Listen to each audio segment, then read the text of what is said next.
Awesome. So as many of you know, I've lived in the city of Vancouver for the past 9 years after going to UBC, but I am from Toronto. And just to start things off, this is the branding which they use to market the plan, which is called the Greenest City Action Plan. There's two themes here, jobs and vegetation. There's no social here, so that's the theme that I'll pick up. So overview from my presentation, I'm just going to give you a little background. Some of the political landscape influences the plan. The plan overview, details, and then a critique. And that's the view I used to ride to work. So, the history of the plan is really tied to the Vision Vancouver political party, which is founded by, or led by Gregor Robertson.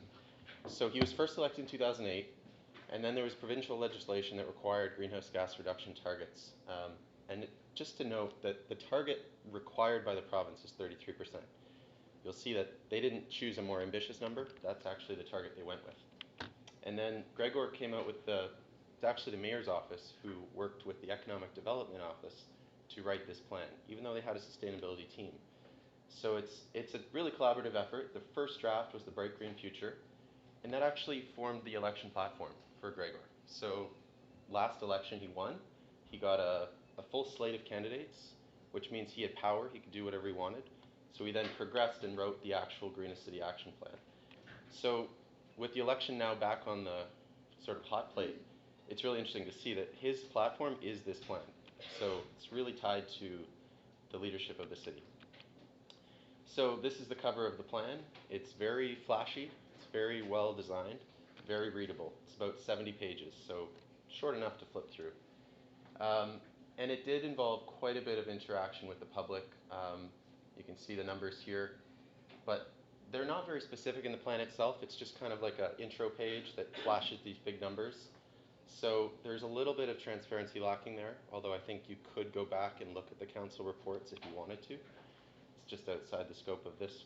And the other thing to mention is several staff were involved in the process, and now there are actually specific staff assigned the duty of following through on these actions. So you'll see there's quite a bit of accountability built in. So the plan itself, just to give you a little bit of a rundown, is 3 topic areas with then 10 goals within those. Green economy, climate leadership, green buildings, green transportation. You'll notice again here though, there's sort of environmental and natural systems. Again, no social anything. So it's a domain or a goal hybrid model. So as McLaren would say, there's 3 big domains, sort of environment and economy, and then within that there's 10 specific goals. And the actual actions within those goals are not very not very integrated. They're quite specific to each goal. They're not, they are forward-looking, they're measurable, but they're very short-term focused and local to the city itself. They don't really touch on broad municipal integration. And there was a lot of stakeholder input. Just check on time here. Good. So goal 1, which was, one confusing fact, they have the goal written as green economy, and then they also have it written as more of a vision statement. So when you're reading, you sometimes lose track because it's kind of repeated. But just to be specific here, first goal is jobs. So double the number of green jobs and increase the number of basically companies that are doing green operations. Now this is a little bit of a greenwash. We don't get a clear understanding of what a green job is, but they have really good data to show that it's going up. I won't be too specific about the specific goal, other than to say they have both strategies to support those targets, and then they also have highest priority actions. So there's quite a hierarchy here of goals, targets, strategies, actions. And it's more of like a shopping list of what the city could do starting tomorrow. And I'll come back to that in my critique. And then the second goal that I did want to highlight is climate leadership, which, like I said, 33% reduction in greenhouse gas emissions. They have really good data on it because they have baseline studies to track it over time. As well, they have some specific breakdown of the actual greenhouse gas emissions, and then they also have follow-up charts to show where the reductions or the wedge will come from. So it's quite detailed. Just to zoom through these because there's too many to talk in detail, but green buildings, zero waste, access to nature. And the targets, just to highlight something, they're very specific. All Vancouver residents will live within a 5-minute walk of a park. I calculated that in GIS. My numbers match their numbers. It's extremely transparent.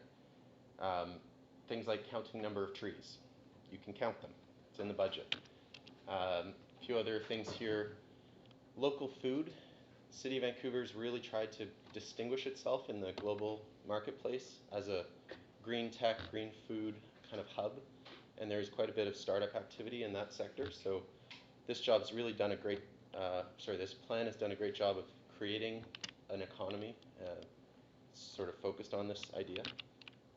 And then just to follow up, so this was 2009 when the plan came out. Sorry, 2011. Then in subsequent years, there's been 3 follow-up reports. So they've done a really good job of tracking things, mostly because the politician wants to stand up and say, we have achieved 30% increase in food assets or an 18% decrease in water consumption. So it's very trackable. Just to give you specifics on the community food, because this one's, they've done a great job. They've increased the number of community gardens by 480, which in a single year is pretty impressive, 10% increase. And I've got 1 minute left, so I'll just go back. Basically, this is their website. You can look at the data. But to summarize, some of the strengths, it was an inclusive process, although it's not transparent. Branding Vancouver was really the primary impetus for this document. It's global economic competition with other big cities, and they're wanting to show this is a creative class type city. It's very accountable, it's very integrated with the other strategies like the Transportation 2040 plan and Healthy City Strategy, which does pick up all those social indicators that are missing from this plan. So thankfully, their saving grace is they have a separate plan to address those topics, although that is still a drawback compared to other sustainability plans. Lastly, it's a shopping list. There's no specific budgets. It is somewhat confusing with so many years and follow-ups and council reports if you go to the website.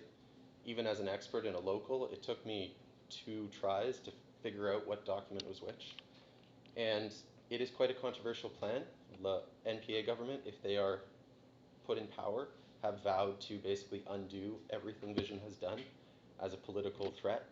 So this plan is sort of uncertain in its future. So that's my plan. Any questions?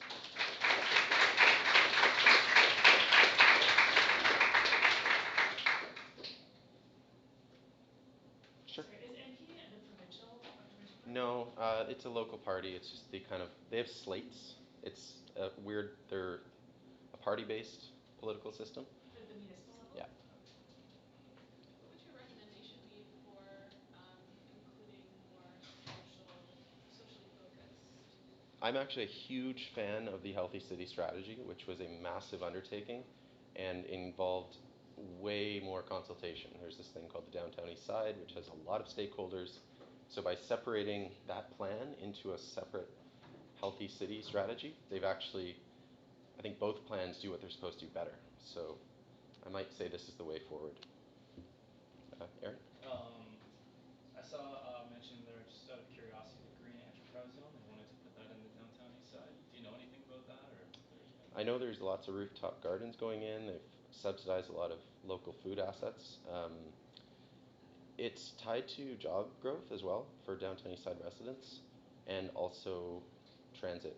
So they want to, they put in this zone, and now they want to get more transit there. So that's all I really know. Any final questions? Yeah. Sorry, say that again. Sorry, for the connectivity between the reports, do you find that they actually reference each other? They do, yeah. They, in every year's follow-up, they, for example, one of the strategies was to write for the transportation plan, was to write the plan, and then in the subsequent follow-up report, they now have slightly revised the targets to align with the 2040 transportation plan. And again, those staff from the transportation team are directly accountable to meeting these targets. So I have a friend who works in the social policy, and she's responsible for increasing community gardens and food assets. So she's working on supply chain management within the city to reduce or increase local food. So it's a really cool kind of reorganization of the whole city around this plan. So I think that's time. Thanks, everyone.